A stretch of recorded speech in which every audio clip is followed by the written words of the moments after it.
Hi, I'm Ford. And I'm Sky, and these are not our real names. These are our superhero names, and with our powers combined, we formed the writing partnership L. Skyford. Welcome to Booklandia. You've joined us today for a minisode, where we will geek out about literary topics like plot and character tropes, and maybe some book news. But before we get much further, did you know you can watch our faces do this episode by subscribing to us on Twitch at L. Skyford or YouTube at L.Skyford? You should do it. We give good face. And sometimes there's a dog bomb at Ford's house. This is true. For our other socials, you can follow us on Twitter at SkyfordL, on Instagram at L.Skyford. And if you're interested in our book, blog, or even more book reviews, head over to our website, lskyford.com. Lastly, this and every episode are chock full of oversharing and spoilers, and every episode is rated E for explicit. You have been warned. Hello again. Yes. So we're here. We're gonna talk. It's Tropelandia. It's Trope Talk. It's Trope-tastic. No, I can't. Thank you. I was gonna say I can't sing, so I'm not even gonna try. Today we are talking about It's Never Been This Good. Never been this good. May or may not be an actual trope, but irks me every time I come across it for a variety of reasons. Yep. And we're gonna get You bring it right up into them every time. I do bring it up all the time because these poor people who can't get properly taken care of by their partners. Laid. Properly laid. Truth. Okay, so this trope that we have invented. have invented is when the sex has never been as good as it is with this one person. Every touch is a spark. It tingles. It's always tingly. So, yes. So that's what that one is. Let me tell you why I think it works, because you hate it so much you're not going to be able to do that justice. For me, it's a great way for a writer to show the readers that these two people are meant to be together, like fated. It's an example of like soulmate in action, physicalized. But why don't you tell us why it's flawed? Excellent. Yes, I'm the right person for this job. So for me, it's flawed for basically. I'm starting to realize as we do these trope conversations that a lot of these tropes rely on a certain lack of emotional intelligence from the people involved. And the reason why I find this trope to be so unbelievable is that it relies on people going through sexual experiences in their lives without finding joy in them, if you will, right? Like if it's never been this good, or we've read so many books where it's like, I've never come this way before. So to me, that says I've never communicated with my previous partners before, or I've never vocalized my needs before. And that may be the case for some people. And I'm not saying that everyone is free with their body and their language and their ability to express their needs, and some people may not even understand their needs for a long time. But I am saying that it implies that up until this moment, you've had terrible sex, right? And that is so sad. There are specifically, I speak out loudly against this trope whenever a female character declares, and again, go back to old IGTV episodes of you and I talk about this a lot. There are so many women in books who are like, I've never come from someone going down on me ever. But then this person does it in seconds or in minutes or so successfully that like they see stars. And I'm not saying that every time someone goes down on you, you're going to come. I'm definitely not saying that. That's specific to every person and where they are in that sexual interaction and all together. But I am saying that there is no way that every single one of these women has never had it good before.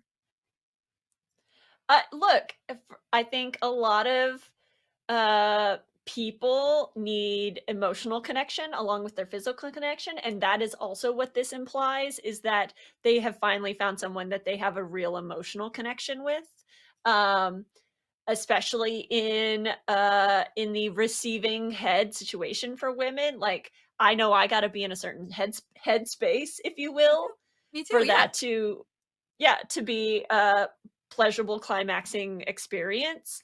Um, so, I can get it. I also am a person who's had horrible sex and great sex, and so, like, I get that as well. So, it's I don't know, sometimes it's just like, "Oh, these puzzle pieces fit together," and I'm like that's where I'm like, "But that's not just the that's not the only part of the." So, Yeah. it's for me, it's just it doesn't feel realistic. It doesn't feel realistic. I would also mix into this plot point that happens a lot, the never been this good plot point. I feel like the secondary one to this is, oh, I've just lost my train of thought, so that's really helpful.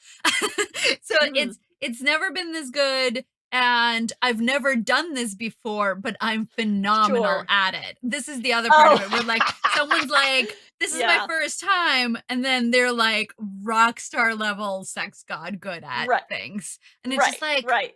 in fact, we just read, so we've just come across it several times actually in the last couple of Mhm. books, and all of them have been like, Yeah. this is my first sexual experience ever, or this is my sexual first sexual experience in this scenario with this partner, Mhm. and it's Mhm. mind-blowingly good without any Right. discussion, without any like conversations Right. or for like it's just that good. Right. They're just sex gods, I'm all of them.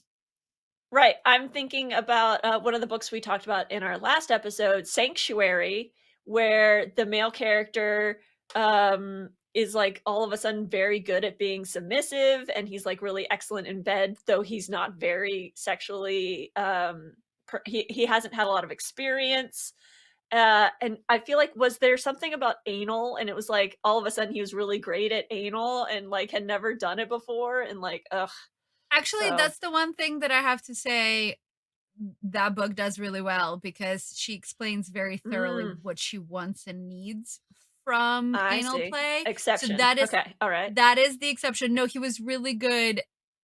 Yeah, there's a couple of other things that he's like all of a sudden really good at. And a lot Uh-huh. of it was really high to me. It was like role like he was really good at role playing and he was really good at Mhm. some submissive stuff that they never discussed any of the Yeah. parameters of it. He's just all of a sudden very good at it. Naturally Another the book that best. yeah, another book that comes to mind instantly is most recently First Comes Like Alicia Rye's First Comes Like. They are Mhm. so good at never having done this before. They are so good at sex together. Mm. There's no Yeah. awkwardness, no Yep. hesitation, and the very first thing he does to her is he goes down on her and she comes. And I was like, Mhm. "How? What? Why?" I mean, good for both of you, but also Yes. no. Right. Right. Right.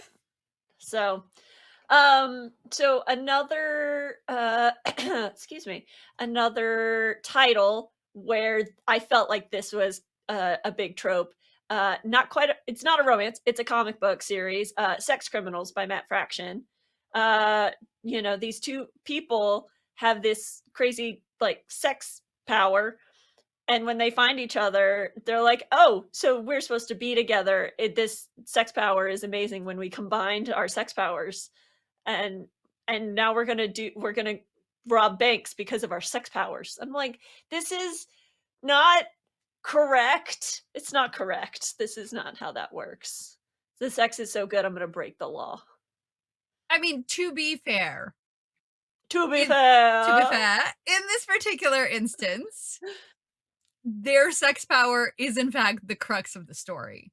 So, Oh, it's so it's to me erotica. so it's erotica, and so in this instance, Nice. it was okay. I did not find this one to be as unbelievable. I thought that there was actually Okay. loveliness and kinship in the fact that these two people, up until this moment, Mm, have in fact never interacted with another person with the same power, and they find each other. sure. So in their instance, it truly has never been this good. Ah, Right? So uh-huh, uh-huh. they're the Okay, okay. outlier for me. Another exception. An Another exception. exception. Okay. Uh, on my Right. list over here, so I put 2 books on this list, and both of these books, absolutely love these books, but this particular trope in both of these books made Mhm. me groan hard, like, Oh, audible, ugh. So, the first one is Love at First by Kate Claiborne. Love okay. this book, fantastic in every Yes, way, but then they yes. kiss for the first time, and she literally Mhm. says, "It has never been this good." Yeah, yeah. To be Oh, fair, to be fair. that was the best kissing scene I've maybe ever read. So, that I give a pass because that's the best kissing scene I've ever Okay, so read. that's your outlier. The other one Alright. that I put on this list is How to Fail at Flirting by, Mhm. Denise Williams, Deni and yeah.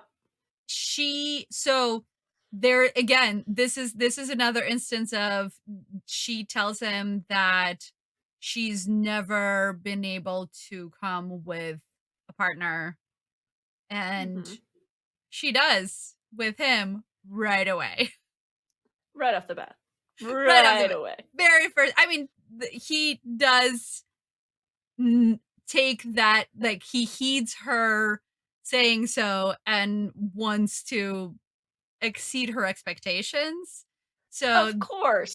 there Of is course he that. does. But so he's intentionally trying to make something happen that has not happened to her before. And there are other things that compound all of that in that particular book, but there was the "It's never been this good before" moment, which was a little cringy for me. Mhm. Mhm. True. True. Yeah.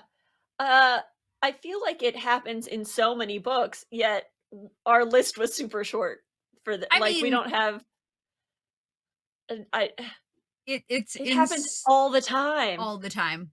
All the time, which is Yeah. I think why this list is so short because I feel like it's in so many Yeah. books. Mhm. That I was like, "It's in everything. It's just in everything." But here's our It's short everywhere. list. It's Yeah. everywhere. This is our short list of possibly outliers that Mhm. aren't the same as the rest of them. That's true.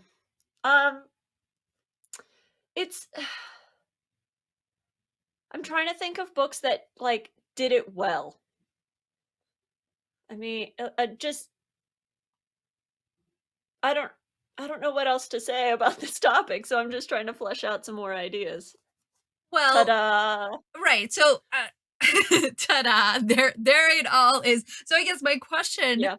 my question to the public at large would be Mhm. what, right, yay or nay on "It's never been this good."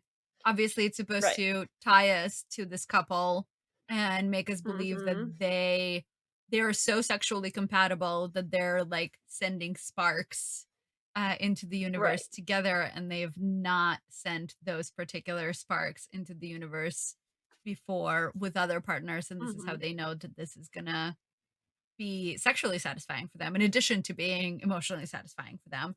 But what are your Right. thoughts? Do you think that, like, is it more exciting?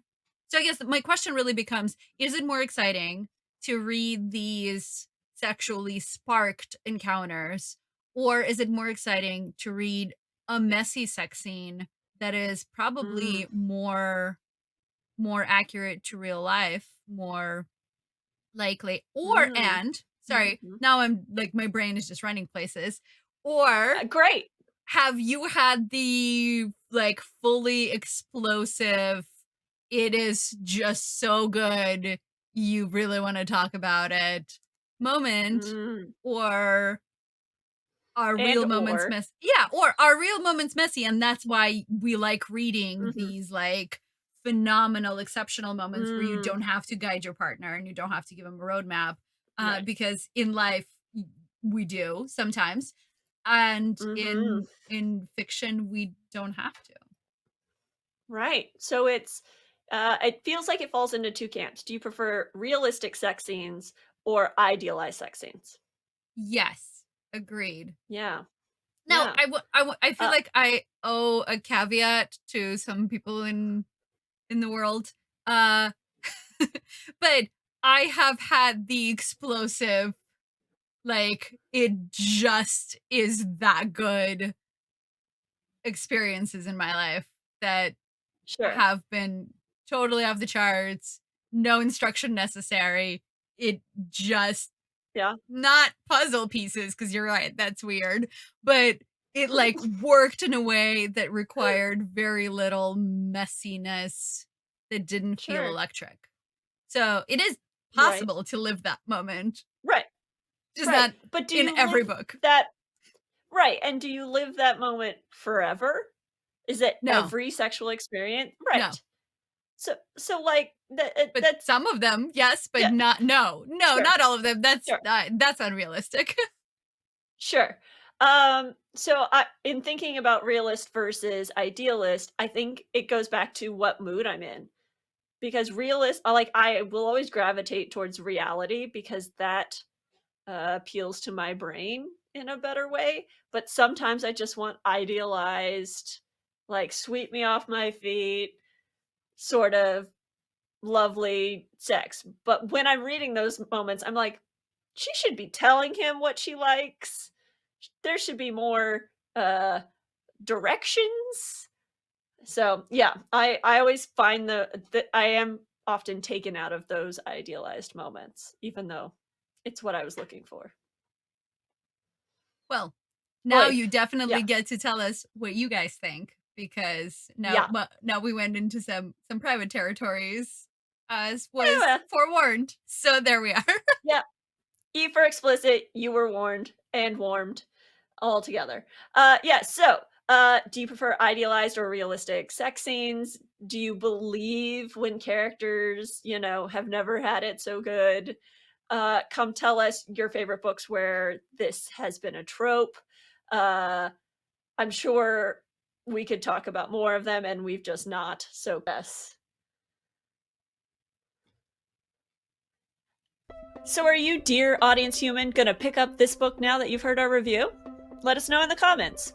Have a suggestion for another review? Slide on into our DMs. If you like this adventure in books or updates on our upcoming projects, please follow, like, save, subscribe, rate, review us on Instagram at l.skyford, on Twitch at lskyford, and on Twitter at skyfordl. Phew, I'm Sky. And I'm Ford. And that's it for this minisode. We will see you next time on Booklandia, where every book is a whole world to explore.